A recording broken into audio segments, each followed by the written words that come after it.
Hey guys, Creator Mom. I'm going to keep reading the few more pages that are left of this preface from Joe Dispenza's book called Are the Placebo. And I just want to say it says here, okay, I'll read and then I'll make whatever commentary I want to. So he says, then a little later that year, during each of two events in Seattle, some amazing things began to happen. At the first event, a woman with multiple sclerosis who was using a walker when she arrived was walking unassisted by the time the workshop was over. So I want to say that when you have a group of people together and they're all believing, the atmosphere gets really fucking charged. And I believe that this is what's happening in church too, like, where there's miracles and stuff. And I know that being in church, like, people would kind of say, well, what about when miracles happen when people aren't Christians or whatever, or they're not necessarily using the name of Jesus, or they're not saying be healed in the name of Jesus, how are those other people getting healed? Okay, I'm sitting outside and it's beautiful October day, and of course the fucking yellow jacket has to come. Bye. Anyways, so yeah, and then they would say, well, the devil has miracles too, like false miracles or whatever. But like, can we just really just write it off as the devil? Like, why? I think that wherever people are gathered and there is a belief and happening, so in this atmosphere, this workshop, obviously people are coming because they believe, you know what I'm saying? They believe in the power of their mind to heal their bodies. And so everybody collectively, it's like a supercharged atmosphere. So, all right, rant over. I'm going to keep reading. It says, at the second Seattle event that year, another woman who had suffered with MS for 10 years started dancing around, declaring that the paralysis and numbness she experienced in her left foot were completely gone. You'll read more about one of these women and others like them in the chapters to come. By demand in 2010, I taught a more progressive workshop in Colorado, where people started noticing that they were shifting their well-being right there during the event. People stood up, took the microphone, and reported some pretty inspiring stories. Around this time, I was also invited to speak to a lot of business leaders about the biology of change, the neuroscience of leadership, and the concept of how to transform individuals in order to transform a culture. After a keynote address to one group, several executives approached me about adapting the ideas for a corporate model of transformation. So I created an 8-hour course that could be tailored for companies and organizations. And the course was so successful that it spawned our 30 Days to Genius corporate program. I found myself working with business clients such as Sony Entertainment Network, Gallo Family Vineyards, the telecommunications company WOW, originally called Wide Open West, and many others. This led to offering private coaching for upper management. The demand for our corporate programs became so great that I began training a coaching staff. I now have more than 30 active trainers, including ex-CEOs, corporate consultants, psychotherapists, attorneys, physicians, engineers, and PhD professionals who travel all around teaching this model of transformation to different companies. We now have plans to begin certifying independent coaches and using the model of change with their own clients. Never in my wildest dreams had I ever imagined this type of future for myself. I like that he says that, you know what I'm saying? Because he says, never had I imagined. I don't know.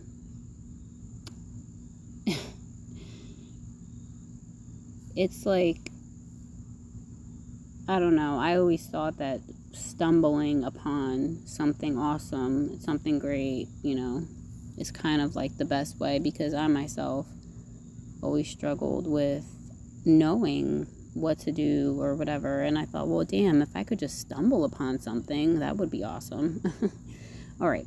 I wrote my second book, Breaking the Habit of Being Yourself: How to Lose Your Mind and Create a New One, published in 2012, to serve as a practical how-to companion to evolve your brain. I not only explained more about the neuroscience of change and epigenetics, but also included a 4-week program with step-by-step directions for implementing these changes, based on the workshops I was teaching at the time. Then I did another more advanced event in Colorado where we had 7 spontaneous remissions of various conditions.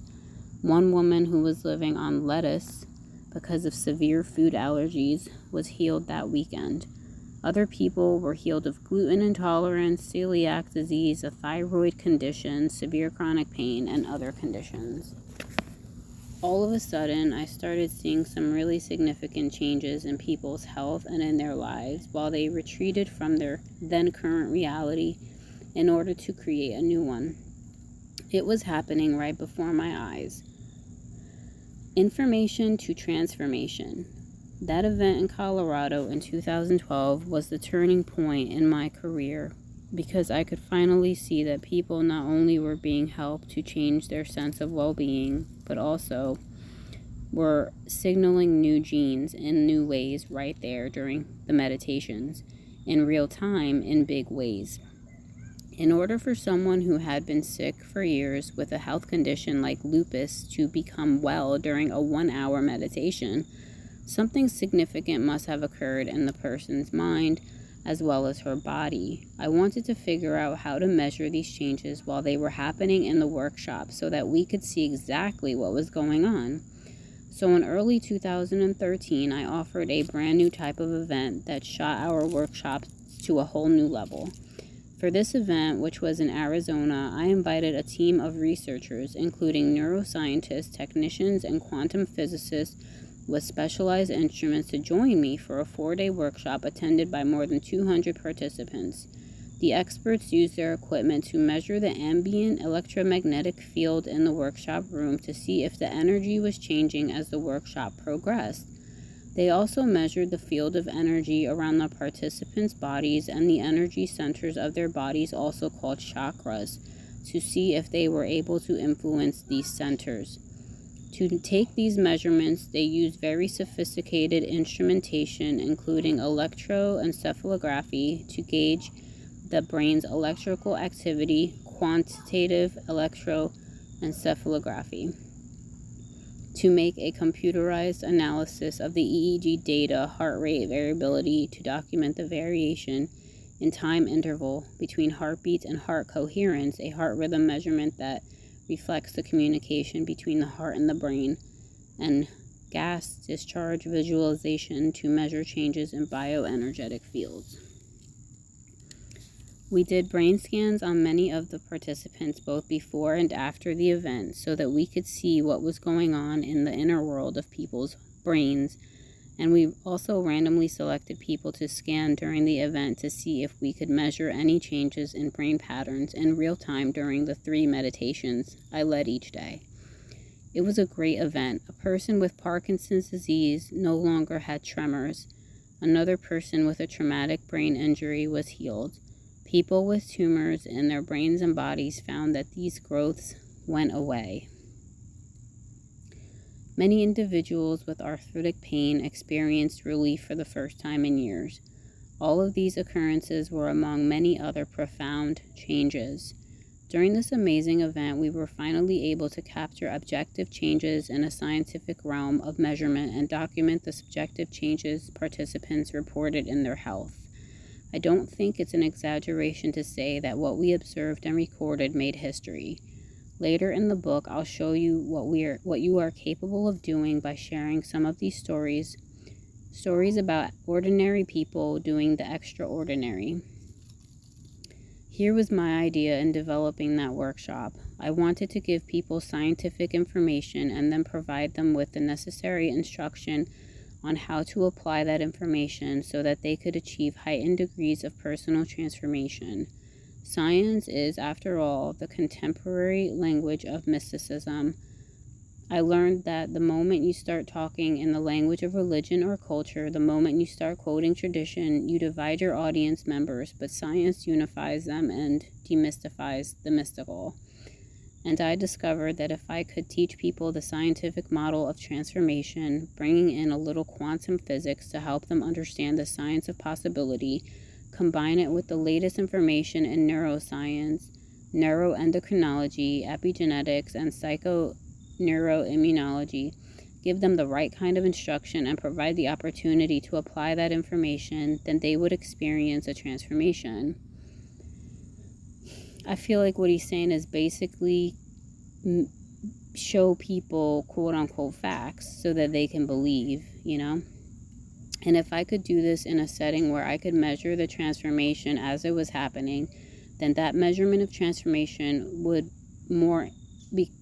become more information that I could use to teach the participants about the transformation they had just experienced.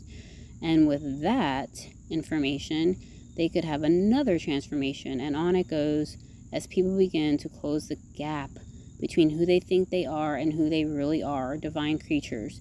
I love how he said close the gap, because I swear to God that is the image that I've been having in my mind the past few days, is that there is a gap.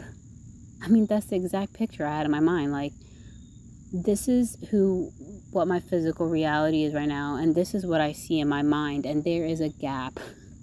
And how do we build a bridge, to get from here to there? Well, I think that Neville Goddard's advice would be, you are there already, period. Because in his, infamous story about going to Barbados, his infamous legendary instructor Abdullah or whatever was like, you are in Barbados, period. Like, shut the fuck up, you're in Barbados. End of story. So basically you would say there is no gap. The gap doesn't exist, because whatever you desire to be, you are. Just believe it, and that's it. Anyways, I'll keep reading here. He says, close the gap between who they think they are and who they really are, divine creatures, making it easier for them to keep doing it. I call this concept information to transformation, and it has now become my new passion. Now I offer a 7-hour introductory online intensive, and I also personally teach about 9 or 10 3-day progressive workshops a year all around the world, plus 1 or 2 5-day advanced workshops where we have the aforementioned scientists come in with their equipment to measure brain changes in heart function, and changes in genetic expression and energetic changes in real time. The results are nothing short of astounding, and they form the basis of this book. And I will stop there.